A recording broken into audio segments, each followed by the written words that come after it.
Later on, at the monastery, many monks from various places gathered and started to talk about the virtues of the Buddha, saying, "Brothers, Mahapantaka did not truly understand Chulapantaka's worth and was about to expel him from the monastery for being a dullard.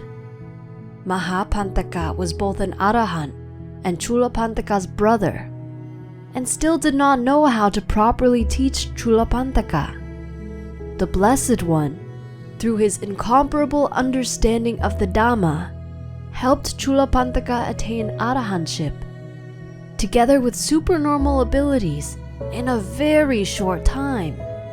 Buddhas are truly powerful and almighty." The Buddha, who was resting in his place, mentally became aware of the discussion and determined that it would be beneficial for the monks gathered if he were to make an appearance and teach the Dhamma. Once the perfectly enlightened one entered the room, all the monks stopped talking and remained silent. The Buddha looked upon all of them with a heart full of loving kindness and thought, "This assembly is well trained, so much so that there is neither movement of foot or hand, nor sound of coughing or sneezing. They are so full of respect for the Buddha. Were I to sit here for my whole life, they would not break the silence by speaking first. I should be the one to break the silence. Monks, what are you all speaking about?" When the monks informed him, the Buddha said, "Monks, Chulapantaka was not only a dullard in this life, but also in his past lives. I have not only been his refuge in this life, but I was also his refuge in past lives. In the past, I was able to help him and he gained material wealth. However, in the present life, I was able to help him and he gained spiritual wealth." Upon their request, the Buddha told this story of the past.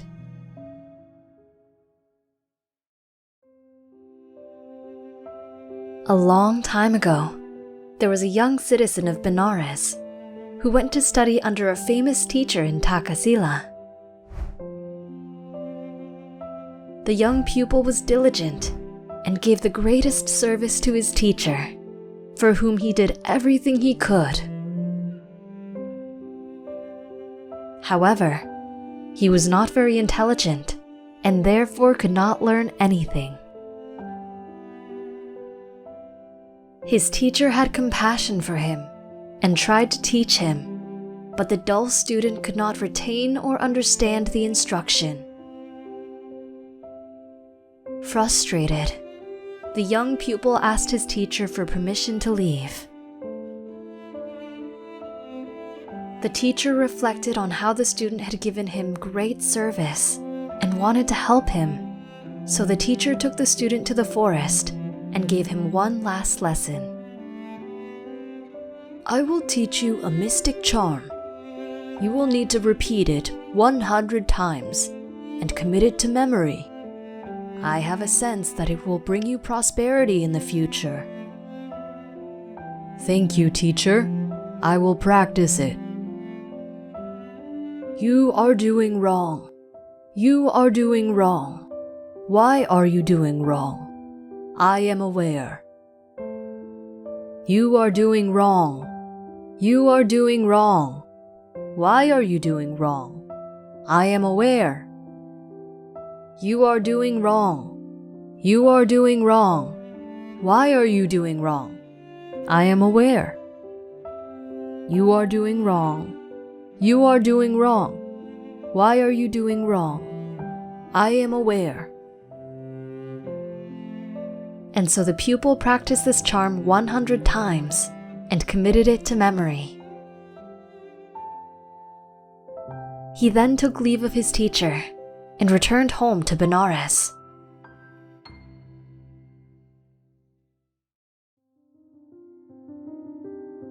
At that time, the king of Benares thought to disguise himself and walk among the people to see how they felt about the country and his governance.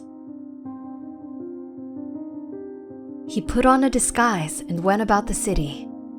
As he was watching a particular house from a safe distance, he saw some thieves digging a tunnel between two houses with the intention of robbing them. The king watched as the thieves entered one house and began robbing it. While they were searching for goods, the young man who lived there awoke and sat up in bed. Before even opening his eyes, he began to recite the charm his teacher had taught him. "You are doing wrong. You are doing wrong. Why are you doing wrong? I am aware." Upon hearing this, the thieves thought that they were discovered and dropped everything and fled. The king, impressed, returned to the palace and had the young man summoned. "Are you the young man who has just returned from Takasila?" "Yes, my lord." "Come, sit on the same level as me, and teach me what you have learned." The young man then taught the king the charm and received a payment of 1,000 coins as a fee for his teaching. The king then practiced this charm and committed it to memory. Not too long after that, the king's general planned to commit regicide with the help of the king's barber. One day, while the king was preparing for his shave, the barber excused himself and sharpened his blade, hoping to kill the king in one cut. The king, oblivious to the danger, began reciting the charm he was taught. "You are doing wrong. You are doing wrong. Why are you doing wrong? I am aware." The barber, thinking that he was caught, dropped his blade and quickly prostrated at the feet of the king. The king was quick-witted and quickly figured out what had happened and played along. "You vile man! You dare to plan to kill the king and think that I wouldn't know. I have done a great evil, my lord. Please, spare my life. Tell me everything." "The general gave me 1,000 coins to cut your throat while shaving you. He promised me that after he became king, he would appoint me as general." The king then summoned the general, and instead of executing him, exiled him from the country. The king reflected that he owed his life to his teacher. He summoned the teacher and bestowed upon him great riches and appointed him as the new general.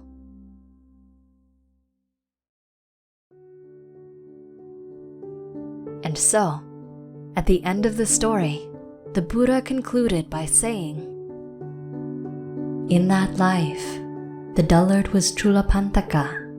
As for his teacher, he was I. And because of my actions in that life, he ended up with a high position and much material wealth."